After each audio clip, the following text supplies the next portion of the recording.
ಕೋಲಾರ ಜಿಲ್ಲೆ ಮಾಲೂರು ತಾಲೂಕಿನ ಅಗಲಕೋಟೆಯಲ್ಲಿ ಭೂ ಮಾಫಿಯಾ ನಡೀತಾ ಇದೆಯಾ ಅನ್ನುವಂತಹ ಅನುಮಾನ ವ್ಯಕ್ತವಾಗ್ತಾ ಇದೆ. ಯಾಕಂದರೆ ಮಾಜಿ ಶಾಸಕ ಮಂಜುನಾಥ್ ಗೌಡರು ಒಂದು ಗಂಭೀರವಾದಂಥ ಆರೋಪ ಮಾಡ್ತಾ ಇದ್ದಾರೆ. ಶಿಕ್ಷಣ ಇಲಾಖೆ ಏನು ಮಾಡ್ತಾ ಇದೆ, ಕಂದಾಯ ಇಲಾಖೆ ಏನು ಮಾಡ್ತಾ ಇದೆ ಅನ್ನೋಂಥ ಅನುಮಾನ ಸಹ ನಮಗೆ ವ್ಯಕ್ತ ಆಗ್ತಾಯಿದೆ.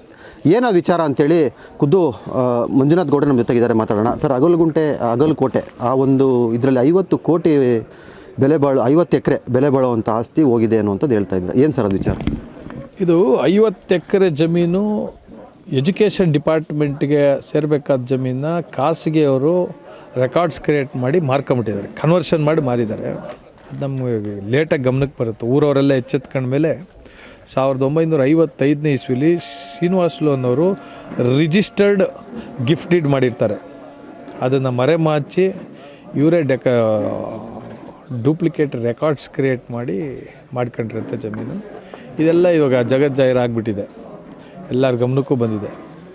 ಹೇಳೋದು ಜಿಲ್ಲಾಡಳಿತ ಎಚ್ಚೆತ್ಕೊಂಡು ಈಗಲಾದರೂ ಆ ಜಮೀನನ್ನ ಉಳಿಸ್ಕೋಬೇಕು. ಎಜುಕೇಷನ್ ಡಿಪಾರ್ಟ್ಮೆಂಟು, ಕಂದಾಯ ಇಲಾಖೆ.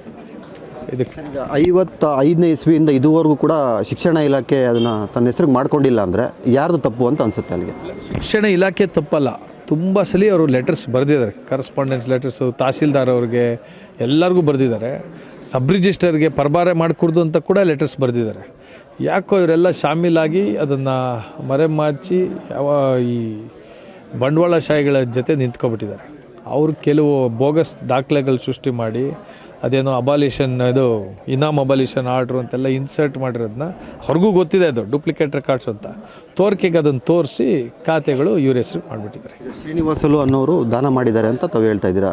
ಅವರು ಕುಟುಂಬದವ್ರು ಯಾರನ್ನ ಬದುಕಿದಾರಾ? ಅವ್ರನ್ನ ಸಂಪರ್ಕ ಮಾಡಿದ್ದೀರಾ? ಏನು ಸರ್ ನಿಮ್ಮ ಹತ್ರ ಏನೇನು ಡಾಕ್ಯುಮೆಂಟ್ಸ್ ಇದೆ ಇದ್ರ ಬಗ್ಗೆ? ಅವ್ರು ಯಾರು ಶ್ರೀನಿವಾಸಲು ಅನ್ನೋರು ಬದುಕಿಲ್ಲ. ದಾನ ಮಾಡಿ ಅವರು ಒಂದು ಒಳ್ಳೆ ಉದ್ದೇಶದಿಂದ ದಾನ ಮಾಡಿ ಅವ್ರಿಗೆ 300 ಎಕರೆ ಜಮೀನು ಇರ್ತದೆ. ಅದರಲ್ಲಿ 50 ಎಕರೆ ಜಮೀನ ಎಜುಕೇಷನ್ ಡಿಪಾರ್ಟ್ಮೆಂಟ್ಗೆ, ಆಗಿನ ಮೈಸೂರು ಗೌರ್ಮೆಂಟ್ಗೆ ಬರೆದಿರ್ತಾರೆ ಒಳ್ಳೆ ಉದ್ದೇಶದಿಂದ. ಅದನ್ನು ಇವರೆಲ್ಲ ಅವರು ತೀರ್ಕೊಂಡ ಮೇಲೆ ಈ ಥರ ಎಲ್ಲ ಕೆಲಸಗಳಾಗಿದೆ. ನಮ್ಮ ಹತ್ರ ರಿಜಿಸ್ಟರ್ಡ್ ದಾನಪತ್ರ ಇದೆ, EC ಎಂಟ್ರಿ ಇದೆ, ಆಮೇಲೆ ಎಜುಕೇಷನ್ ಡಿಪಾರ್ಟ್ಮೆಂಟಲ್ಲಿ ಅಸೆಟ್ ರಿಜಿಸ್ಟ್ರಲ್ಲಿದೆ, ಆಮೇಲೆ ದಾನ ಕೊಟ್ಟಿರೋದು. ಆಮೇಲೆ ರೀಸೆಂಟಾಗಿ N. ರವಿಕುಮಾರ್ ಅವರು ಒಂದು ಕ್ವಶನ್ ಹಾಕಿದ್ದಾರೆ. ಅದರಲ್ಲಿ ಕೂಡ ಗೌರ್ಮೆಂಟ್ ಒಪ್ಕೊಂಡಿದೆ, ಹೌದು ಇದು ನಮ್ಮ ಜಮೀನೇ, ಬಟ್ ಒತ್ತುವರಿ ಆಗಿದೆ ಅಂತೆಲ್ಲ ಒಪ್ಕೊಂಡಿದ್ದಾರೆ. ಸೊ ಸಾಕಷ್ಟು ದಾಖಲೆಗಳು ಆವತ್ತು 96, 92ಲಿ ಪೇಪರಲ್ಲಿ ಬಂದಿರೋದು ಎಲ್ಲ ದಾಖಲೆಗಳು ಸಿಕ್ಕೋಗಿದೆ. ಸರ್, ಈಗ ಸರ್ಕಾರನೇ ಒಪ್ಕೊಂಡ್ಮೇಲೆ ಅದನ್ನು ಯಾಕೆ ವಾಪಸ್ ಪಡ್ಕೊತಾ ಇಲ್ಲ? ಏನಾದರೂ ಕಿಕ್ ಬ್ಯಾಕ್ ಏನಾದರೂ ಹೋಗಿದೆಯಾ ಅನ್ನುವಂಥ ಅನುಮಾನ ಸಹಜ ಅದು ವ್ಯಕ್ತ ಆಗುತ್ತೆ ಸರ್. ನೋಡಿ, ಸರ್ಕಾರ ಒಪ್ಕೊಂಡು ಕನ್ವರ್ಷನ್ ಮಾಡಬೇಕಾದ್ರೆ EC ನೋಡೋಂಥದ್ದು 100%. EC ನೋಡಿಬಿಟ್ಟೇ ಮಾಡೋದು. ಜಮೀನು ಯಾವಾಗ ಹುಟ್ಟಿತು, ಹಿನ್ನೆಲೆ ಫಸ್ಟ್ ಪೇರೆಂಟ್ ಡೀಡ್ ಹೆಂಗೆ ಜಮೀನು ಬಂತು, ಇಲ್ಲಿ ತನಕ ನೋಡಿಬಿಟ್ಟೇ ಮಾಡೋದು. ECಲಿ ಎಂಟ್ರಿ ಇದ್ದರೂ ಮಾಡಿದ್ದಾರೆ ಅಂದರೆ ಅಧಿಕಾರಿಗಳೆಲ್ಲ ಶಾಮೀಲಾಗಿ ಮಾಡಿರೋದು. ಸರ್, ಈಗ ನಿಮ್ಮ ಹೋರಾಟ ಯಾವ ರೀತಿ ಇರುತ್ತೆ? ಯಾಕಂದರೆ ಕೆರೆ ಜಾಗ ಆಗಿರ್ಬೋದು, ದಾನ ಕೊಟ್ಟಿರ್ತಕ್ಕಂಥದ್ದನ್ನ ತಗೋಬಾರ್ದು ಅಂತ ಸರ್ಕಾರದಲ್ಲಿ ರೂಲ್ಸ್ ಇದೆ. ಇದು ನಿಜಕ್ಕೂ ನಿಮ್ಗೆ ನ್ಯಾಯ ಸಿಗುತ್ತೆ ಅಂತ ನಂಬಿಕೆ ಇದೆಯಾ? ನಂಬಿಕೆ ಏನು ಬಿಡೋದೇ ಇಲ್ಲ. ಇದನ್ನು ಸರ್ಕಾರ ಸುಮ್ಮನೆ ಇದ್ದರೂ ನಮ್ಗೆ ಕೋರ್ಟ್ ಮರೆಗೆ ಹೋಗ್ತೀವಿ, ಬಿಡೋದೇ ಇಲ್ಲ. ಅವ್ರು ಏನೇನು ಬೋಗಸ್ ಮಾಡಿದ್ದಾರೆ ಅವರಲ್ಲಿ ಮನವಿ ಮಾಡೋದು. ಇವರು ಬರೀ 50 ಎಕರೆ ಉಳ್ಸೋಕ್ಕೆ 250 ಎಕರೆನೂ ಕಳ್ಕೊತಾರೆ. ಬೋಗಸ್ ದಾಖಲೆಗಳನ್ನ ತೋರಿಸಿ ಅದನ್ನು ಮಾಫ್ ಮಾಡಿ ಎಲ್ಲ ಮಾಡೋಕ್ಕೆ ಹೋಗ್ತಾ ಇದ್ದಾರೆ.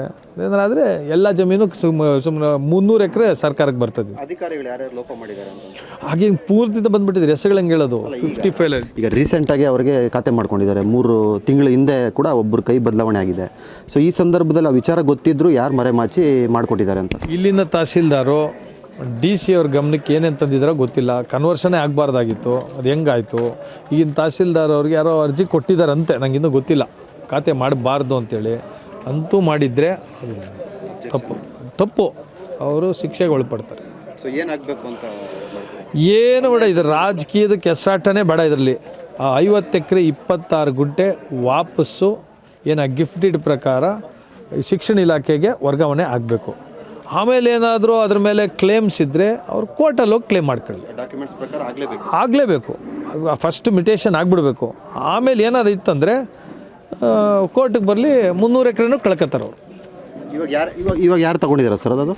ಈಗ ಯುನೈಟೆಡ್ ಎಸ್ಟೇಟ್ಸ್ ಅಂತ ಒಂದು, ಯುನೈಟೆಡ್ ವುಡ್ಸ್ ಅಂತೇನೋ ಒಂದಿದೆ, ಆಮೇಲೆ ಯುನೈಟೆಡ್ ಇನ್ನೊಂದೇನೋ ಇದೆ ಅಲ್ಲ, ಯುನೈಟೆಡ್ ಗ್ರೀನ್ ವುಡ್ ಅಂತ, ಗಂಗಾಧರ್ ನಾಯ್ಡು ಅಂತ ಒಬ್ಬರು, ಆಮೇಲೆ ಗಜೇಂದ್ರ ನಾಯ್ಡು ಅಂತ ಒಬ್ಬರು, ಆಮೇಲೆ ಇನ್ನು ಹಿರೇಮಠ್ ಅಂತೇಳಿ 3 ಕಂಪನಿ ಈ 250 ಎಕರೆನೂ ತೊಗೊಂಡಿದ್ದಾರೆ.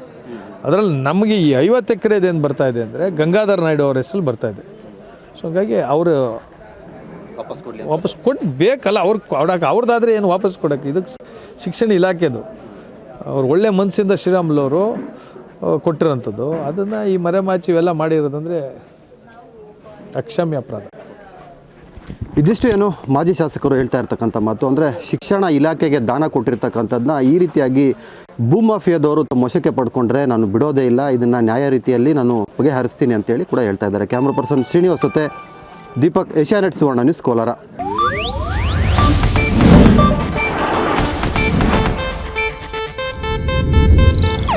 ಇದು ಏಷ್ಯಾನೆಟ್ ನ್ಯೂಸ್ ನೆಟ್ವರ್ಕ್ ಪ್ರಸ್ತುತಿ.